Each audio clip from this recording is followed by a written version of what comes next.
I've been a professional luthier for nearly 40 years, and one of the things that we get talked to a lot or asked a lot is, what is the right action for my guitar? I find that that's actually probably more controversial than the wood debate, because it has more of a direct effect on what you feel than really anything else.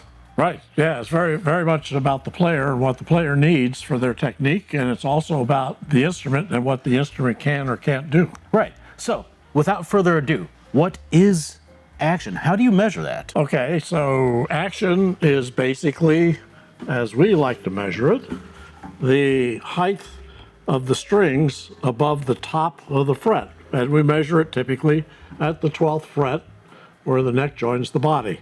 So from the top of the fret to the bottom of the string is what we would consider to be the action height. And we take that measurement on the 6th string and on the 1st string. It's usually not the same. Now that you know what action is, we can talk about what is high action, what is low action, and what are the pros and cons, right? Right. Okay, so let's start off with your favorite.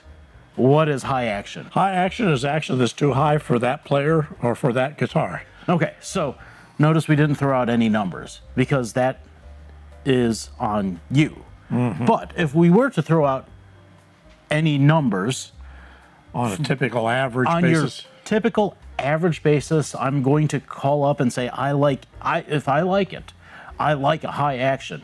I want to see my action be X number and X number. So for me, anything above 3.75 to 4 on the bass side, that's high in my book. Yeah, today I would agree with that. Maybe 20 years ago that might have been normal. You might have said 5 to 6 20 years ago, 30 years ago. Yeah, and we've even seen it up as high as 6 or 7. Well, that's pretty high. That's very high. It's really high, Yes. and we've seen a number of guitars come in with that. Yeah. And then likewise on the 1st string for me, basically anything right around 4, like 3.5 to 4. That's definitely high. Is definitely high, because Yeah. I like to see that like right around 3, slightly below, slightly above. So that's normal action for me. Now let's talk about the pros and cons of high action. Well, with a high action, of course, if you're a strong player, and assuming your guitar is the right setup for your playing style, you can dig in and get the maximum volume from your instrument. So if you're trying to project to the back of a 3,000 seat hall, you're probably going to want an instrument with a pretty high action so you can really get the maximum volume from the instrument. If only I had a guitar here that would have been favored with really high action. For those that can see what it is what it is.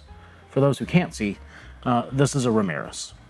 And don't get me wrong, I love Ramirez's. This is actually one of my personal Ramirez's, and it's in excellent condition.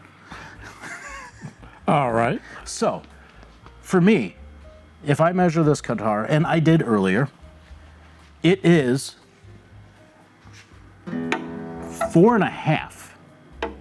As long as Yes, it's easy. It's 4.5. an easy 4.5 millimeters on the bass side. So this one is actually playable because this one's from the 80s.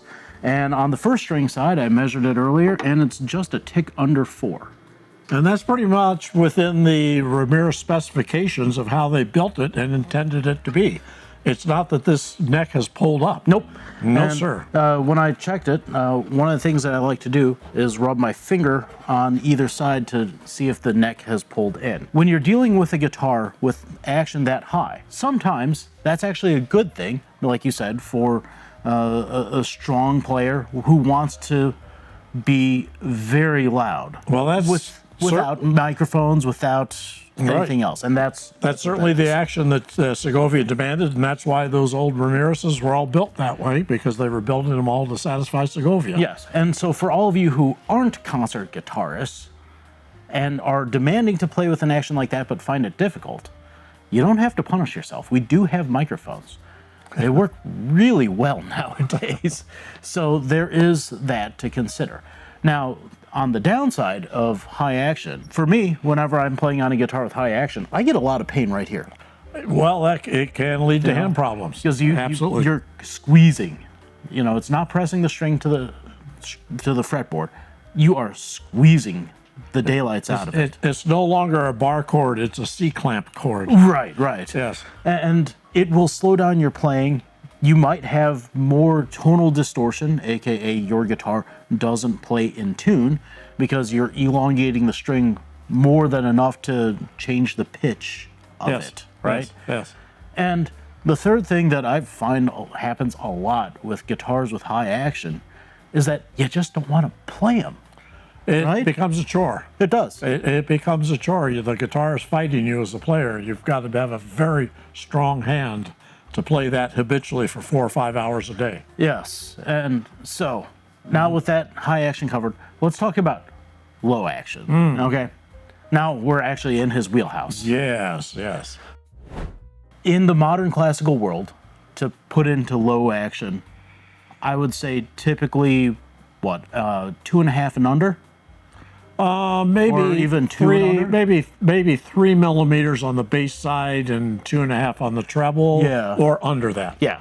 So Yeah. that would be, in my parlance, what a low action is. Yeah. Because this demands one of the most difficult setups that we can do for guitars. When you put that low of an action, the player has to be able either be light enough or a technique monster. Yes. Because we have one client who demands what we would call an ultra low action, which is about 0.5 millimeter below those previous numbers. And he is a monster player, incredibly good. You've probably heard of him. Yes. And those guitars require the utmost perfect setup, and every time he comes in for a setup, I start sweating bullets because I know my fretwork must be perfect. Yeah, well, the setup of the neck and the geometry of the neck becomes absolutely critical as your action becomes lower and lower. So does that mean that low action guitars are always buzzy? They could be buzzier, but there's ways around it if you understand that player's technique and take it into account when you set up the fingerboard. But it requires a lot of tweaking. You can't just make that adjustment. For instance, if the guitar has a truss rod, with a simple truss rod adjustment, that's too generic. Yeah. It requires actual removal of the frets and planing of the fretboard to get the geometry correct. And if you are having questions about this, feel free to drop a comment down below, because this is actually a really complex thing that we have to deal with, and we kind of forgot about like this in all the videos we've done, because we're busy answering your questions, which again, drop them in the comments below. And without your support, this doesn't happen. So I really appreciate that. With the notion of the setup, I think the first thing that we have to talk about is how to measure your neck angle, because all of these...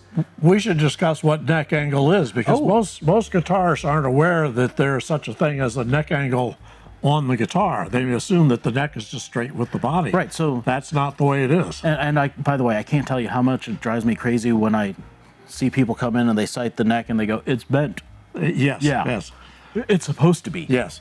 So the angle of the neck to the body is a very critical measurement. Yes. Oh, And we have a device to measure that. It's a very simple device. So it's basically a straight edge in which I have relieved this portion, which is going to be under the body. So if we were to hold up the body like this. The way that we measure it is we measure from the front of the bridge to the 12th fret and then extend that line forward. Right. And whatever happens between the bridge and the end of the body, we don't care about. Nope. So we're only measuring that theoretical straight line, and we want to know where that comes out on the neck here. And where that comes out represents the amount of neck angle in relation to the plane of the body that's critical, where the strings attach here and up here. When you have a neck angle, you have basically 4 different kinds, and I couldn't find the 4th. But you can have dead straight. This guitar has, near as makes no difference, no neck angle. In other words, the neck is straight exactly with the plane of the top, neither below it nor above it.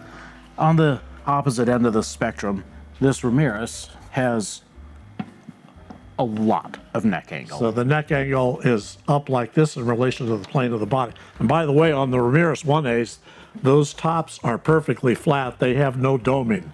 So that's easy to measure on those. So the necks are inclined upwards, and it's intentional. That's how they're built. It's not a defect. It's not something that happened to them over the years. They stay that way because it's built into them. Now, this guitar is in the middle. Yes.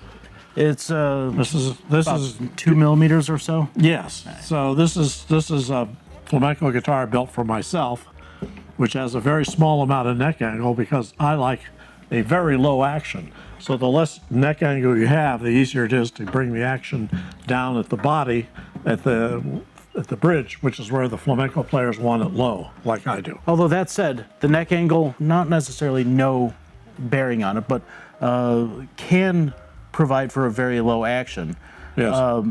off of the body while providing a very high action over the frets. There's many ways of handling this. Like, for example, the Ramirez, we call it the cigarette test. The Spaniards call it the cigarette test. Yes. We don't. This one, I can't quite fit my pinky under the 6th string, whereas with this one, we're at about the same height. Yes. Two wildly different action heights. This Germanic guitar, I can easily fit many fingers underneath it. The big question with all that said, how do you find the right action height for your guitar? Well, for a player, the easiest way is to have the player come in and play. We observe their technique, listen to the play, and we also have them play a number of instruments that have maybe different setups, ranging from the extreme of this Ramirez with a high setup to a guitar like this with an extremely low setup, and everything in between, and find out which is the one that feels the best, and then looking at their hands and their nails and how they play, where they play principally between the bridge and the sound hole, how much rotation they give to the bridge or to the strings when they release the string. We take all that into account to determine how much relief we have to put into the neck, which is a totally separate issue from the neck angle. Right. Relief is the curvature of the fingerboard on the guitar. And sometimes guitars are intentionally built It's with the curvature this way, not this way, but this way. along the axis of the frets, and Right. along or in conjunction with the string, because you have to make room for the string to move after you release it. If the string doesn't have room to move, it's not going to sound good. The relief mimics the vibrational envelope of the string when it's vibrating. Asterisk. Yes, and clearly the bass strings, if you look at them, they have a much larger envelope of vibration than the treble string does. So, I put in an asterisk there. The reason being, old-timey flamenco guitars are actually built intentionally with a backbow. It's not that they didn't know what they were doing. Right. It's very intentional, and actually probably the hardest setup that we will do. It is. Very few people will request it today because it's so old-fashioned. Yes. And it harks back to a style of playing that's more relevant to the way I play than the way any contemporary flamenco players play today. And that is so that way every single note has exactly the same amount of intentional buzz. The Spanish call it cejeo, or a rasp, or lisp, literally. It's a controlled rasp that imitates the vocal qualities of the flamenco singers, As he's demonstrating. as I'm demonstrating here. With that said, thank you so much for watching. I love all of your participation, and please like, subscribe, do all those YouTube-y things, and check out the website. I've got some really great deals. If you use promo code YouTube, you'll get a discount on one of my new builds, and I'll see you next time.